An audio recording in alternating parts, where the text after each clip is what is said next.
জয়পুরহাটে ডিমের পরিত্যক্ত খোসা থেকে পাউডার তৈরি করে সাড়া ফেলেছেন উদ্যোক্তা বেলাল মোল্লা। পোলট্রি হ্যাচারি থেকে ডিমের খোসা সংগ্রহ করে পাউডার তৈরি করে বিক্রি করছেন জয়পুরহাট জেলাসহ দেশের বিভিন্ন অঞ্চলে। যে পাউডার ব্যবহার হচ্ছে মাছ, মুরগি, গরুর খাবার ও জমির জৈব সার হিসেবে।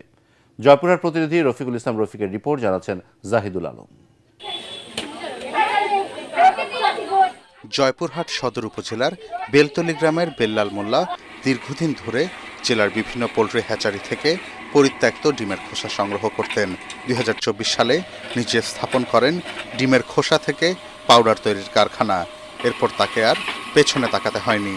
তার কারখানায় উৎপাদিত পাউডার এখন জয়পুরহাটের গণ্ডি পেরিয়ে যাচ্ছে দেশের বিভিন্ন প্রান্তে।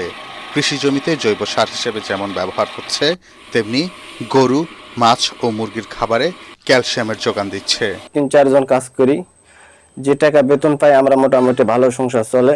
আমি নিজেও উদ্যোগ নিয়েছি আমার পুকুরে মাছের জন্য এটা খাওয়াবো, জমির জন্য এটা উপকারী। দানাদার খাদ্যের সঙ্গে এই ডিমের খোসার পাউডার মিক্সড করে মাছে খাওয়াই, এতে মাছের যে গ্রোথ ছিল আগে তুলনামূলকভাবে এটা বেশি বুঝতে পারতেছি। আরো যদি বৃদ্ধি পায় তাহলে এখানে অনেক ব্যাঘাততা দূর হবে।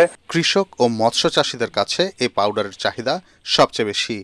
50 কেজির একটি বস্তা বিক্রি হচ্ছে 750 টাকায়।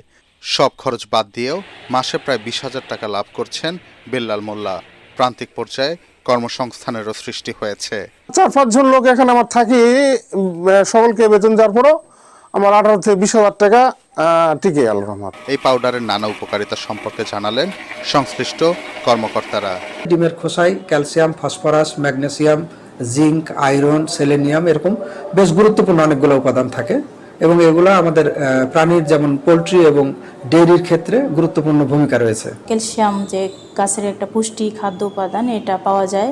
এছাড়া ম্যাগনেসিয়াম, সালফার এই ধরনের উপাদান রয়েছে যা গাছের বৃদ্ধির জন্য খুবই দরকারি। বেল্লাল মোল্লার এই উদ্যোগে একদিকে যেমন পরিবেশ রক্ষা পাচ্ছে, অন্যদিকে গ্রামীণ অর্থনীতিতেও যুক্ত হচ্ছে নতুন সম্ভাবনা, এমনটাই মনে করছেন সংশ্লিষ্টরা। Bureau report, ATN Bangla.